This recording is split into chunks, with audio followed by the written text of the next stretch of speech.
ഇത് ശരിക്കുള്ള ആധാരത്തിന്റെ കോപ്പിയാ സാറേ. മാമച്ചൻ പറഞ്ഞിട്ട് എടുത്തു കൊടുത്തതാ.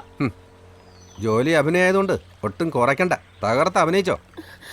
പക്ഷെ ഈ പറയുന്ന സർവേ നമ്പറിൽ ഈ വട്ടക്കായലിന്റെ തെക്ക് കിഴക്ക് ഇങ്ങനെ ഒരു ഭൂമി ഇല്ല. കള്ളപ്പട്ടയം വെച്ച് പറ്റിച്ചതാ അല്ലേ? അയ്യോ സാറേ, മനസ്സവാച അറിയാത്ത കാര്യം പറയരുത്. ഞങ്ങൾക്കാരെയും പറ്റിച്ചും കള്ളം പറഞ്ഞ ശീലമില്ല. ഞാനും എന്റെ ഭർത്താവും കൊല്ലങ്ങളോളം ഉറക്കമൊളച്ച് നാടകം കളിച്ച് ഊതി ഒരുക്കി ഉണ്ടാക്കിയ മണ്ണായത്. ഇവളെവിടെങ്കിലും പോയി രക്ഷപ്പെടട്ടെ എന്ന് കരുതിയ ഞാൻ. നിങ്ങൾ പറയുന്ന സത്യമാണെങ്കിൽ നിങ്ങളെ ഭർത്താവ് ചതിപ്പെട്ടതാ. ഇത് സർക്കാരിന്റെ പുറമ്പോക്ക് ഭൂമിയാ.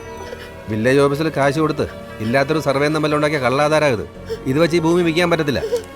കൈവശ അവകാശം കിട്ടാനുള്ള അത്രയും കാലം നിങ്ങൾ ഇവിടെ താമസിച്ചിട്ടുമില്ല. എപ്പോ വേണമെങ്കിലും സർക്കാരിനെ നിങ്ങൾ ഒഴിപ്പിക്കും.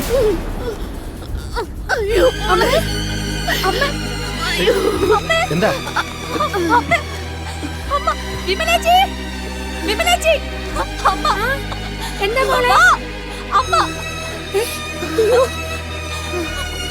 പിടിക്ക്, ഹോസ്പിറ്റലിൽ കൊണ്ടുപോകാം.